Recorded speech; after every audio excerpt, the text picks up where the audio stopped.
Welcome, welcome. It's Mud Dog with the Texas Space Navy bringing you another Star Citizen video. And in today's video, we're talking about the professions of the verse. This is racing. Yes, racing will be a profession in the verse. It is definitely something you will be able to make money doing if you survive. So how are you going to be able to make money racing? Well, they're going to have racing circuits. They're going to have individual races you can go to all over the verse. They're going to have racetracks like the one you're seeing here. They're going to have weapons-free races that will be on space or in atmosphere. They'll probably have like waypoint races where you hit certain waypoints, kind of like the Daymar Rally recently. There's just going to be several different kinds of races that they can do. They'll probably have some drag racing. They may have some long distance racing like the Murray Cup where you're going all over a system. They may have even longer distance racing where you're actually having to go from one system to another. So I would imagine there's going to be all sorts of different kinds of races, and depending on you and your ship and your crew maybe, you may have to decide on which type of race is for you. Now for these racetrack races like this one where you have to go through the rings, I do not recommend using the Car2All like you see here. It just doesn't fit through the rings very well. If they make bigger rings, then maybe it'll be better for it. Plus, as though this ship is supposed to be the most maneuverable in the game, I do not find it to be so. It moves like a slug. I would much rather use the Arrow like you saw before for this racetrack, or something that is more of a dedicated racer like an M50, a 350R, a Mustang Omega or Gamma, or even the MISC Razor or the MISC Razor LX. Those are all very good. Even the P72 Archimedes would be decent on this kind of a racetrack. They're all much more maneuverable, they're very quick, and they're capable of making a lot of these turns that you need to in order to put up some pretty good times and compete against some people out in the verse. Now there are some people that are very much racing specialists. They can make all these turns on the drift. It's pretty cool, and definitely something that you can look up on YouTube and see. I am not to that point because I'm sorry, but the flight model just doesn't do it for me enough to want to work on my racing quite that much. I spent a few hours doing it a few weeks back and got to where I could do decent laps, but nothing in the top 10. That would take quite a bit of effort to do, and I just wasn't enjoying the racing as much. When the flight model gets fixed up and changes and whatnot, racing will be hopefully much more enjoyable. It might be something I could do. I did mention that there could be some circuits for racing, so that's going to entail you having to have a crew or you having to have a ship that can transport your racing vessel. None of these racing vessels are very good to go from one system to another. They just don't have the fuel to be able to do it, and there may not be too many refueling stations along the way. So I would highly recommend you get something that can carry your racing ship, like an 890 Jump. That's perfect for most of these ships to carry. You could also go with maybe a Carrack, depending on the ship that you've got. Definitely an Idris could do it. Not really your typical race crew ship, but it's definitely possible.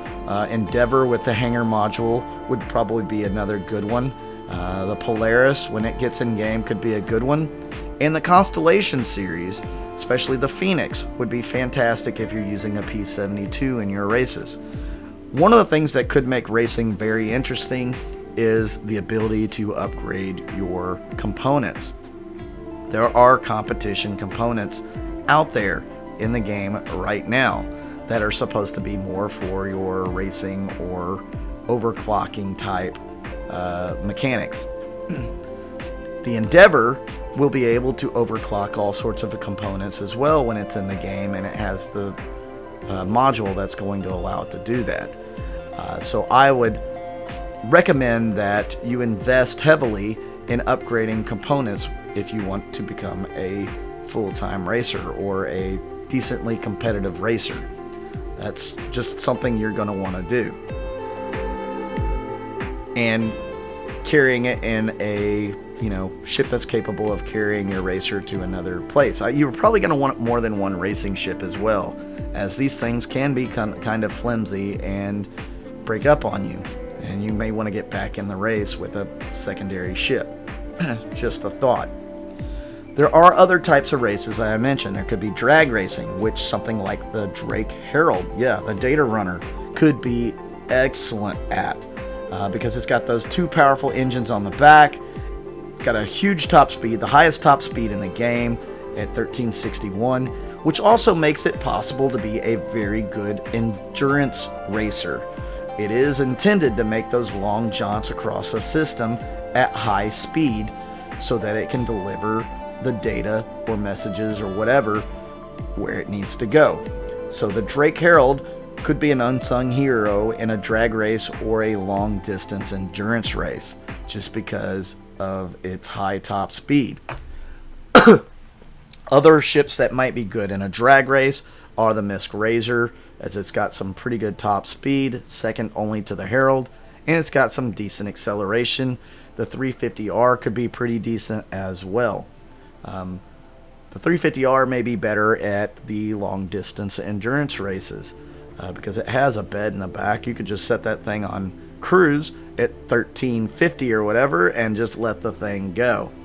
But it's also very good on the racetrack, so it's got kind of a multi-role when it comes to what kind of racing it would be best at. Other long distance racers, something that would be good for the long distance race. That's just a really hard one. Any of the ships could feasibly do it, because most of the long distance races are going to be in stages. So it's kind of,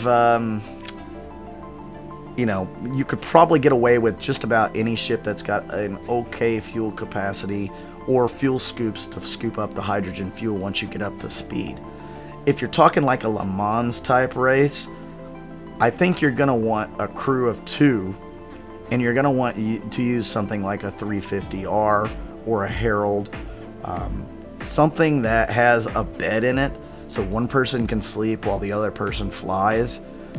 That would be more ideal, if you ask me, than something like a 350R or a Misk Razor, one of these really fast maneuverable ships. Yeah, they're great at making turns, and they're great at picking up speed, and they're great at those things, but they're not going to be great long distance, because you're probably going to need more than one person on the ship. So those ships that have a single bed that you can possibly put 2 people in, one in the bed and one in the pilot seat, those are probably going to be more able to excel at the long distance races. Now that leads to another type of race, which is going to be the weapons-free races. They have talked about this in lore. They also have this in-game right now in the Persistent Universe, especially around the Crusader area. If you can get a group of people together, you can do the weapons-free racing. You're probably not going to want to shoot your friends, but hey, that possibility is available. I'm not really sure I like the way that it's implemented in the verse, in the PU right now. I think in reality, when the game gets going and it gets put in the game, the weapons-free races are going to be kind of like waypoint races where you can shoot your opponents when you get near them. So it could make for some interesting experience as you're racing around a waypoint system, and you start taking fire, hit the brakes, let them fly by, then get behind them and finish them off. That's a strategy.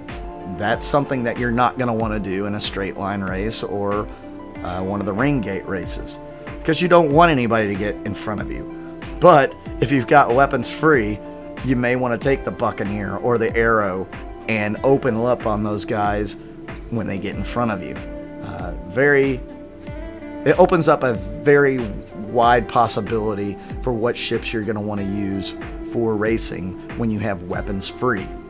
350R should still be a pretty decent competitor on the weapons free, because it's got some decent weapons. So you might keep that in mind if you're doing a weapons-free type race. So that brings me to the last category of races that I know of in game, and that's going to be the ground-based racing. So we already have some ground-based vehicles. We have got the Ursa Rover, we've got the Nox Q hover bike, we've got the Dragonfly hover bike, and then we've got the Tumbril Cyclones, which I don't have any footage of the Cyclones in here for this particular video. But all of those are capable of ground racing. We recently had a race, and we have a race every year that's dedicated to those ground racers. It's called the Daymar Rally. Those guys put forth a massive effort, and they do a fantastic job of putting together those races on Daymar every year. Look them up. It's pretty cool. They have the Rover division, they have the Cyclone division, and they have the bike division, the hover bike division. We have some other ships that are eventually going to be in the game that are going to be capable of doing, ships, it should be, I should say motorcycles. We have some motorcycles that will be in the game eventually that should help with this kind of racing as well. The Nox Q right now is probably the fastest hover bike, and it's pretty maneuverable, but it's not able to take much damage before blowing up. So if you come off of a jump, you land too hard, you're gonna blow up. Whereas a Dragonfly can withstand a little bit more when it comes to those kinds of impacts. Not a lot, but a little bit more, but it doesn't have near the top speed. I like the maneuverability on the Dragonfly because of the lower speed, so that is an advantage there. The Ursa Rover, that thing can take jumps like a champ. It can withstand a lot of punishment. It's got the mounted turret, the remote turret. I love the Ursa Rover. It's a fantastic little vehicle, but it's not very fast, and it doesn't break worth a darn. So if you're doing a Rover in a race, hope that it's a Rover race, otherwise you're going to get smoked. Or hope that the terrain is extremely unforgiving for lighter vehicles like the Cyclone. The Cyclone is a phenomenal little vehicle. It's super fast. It's got great maneuverability, but you can bust the wheels off the thing. You take a jump too nastily, and you'll lose a wheel or two. You'll take damage, you'll blow up. But it's phenomenal for getting across the surface of any planet. Super fast. I highly recommend you get a Cyclone just for the fun of it. It will be a very good racer on ground races. So that is a very good racer. There's also the Greycat Buggy. There's not really too many buggy divisions, but that would be cool if they had one. I know that there was a Crash Up Derby with buggies. I think Rexzilla did that in a video with like 50 buggies. That was pretty awesome. I like to see that. That's really cool. Just another possibility for racing. As far as other sports, we've heard of Sata Ball. I hope that becomes a sport you can do in the game. And we see pool tables in several of the ships. So maybe we'll have a traveling pool tournament or something that you can become a professional at. Or maybe even like darts, but when they get the throwing mechanic fixed up. So guys, leave me a like, leave me a comment, subscribe so that you can know when I do more of these videos. Really appreciate all you guys who've subscribed recently. I'll do a giveaway on the 7th for all you subscribers on my live stream. And then let me know what you think about racing as a profession. I'm Mud Dog with the Texas Space Navy, and I'll see you out in the verse.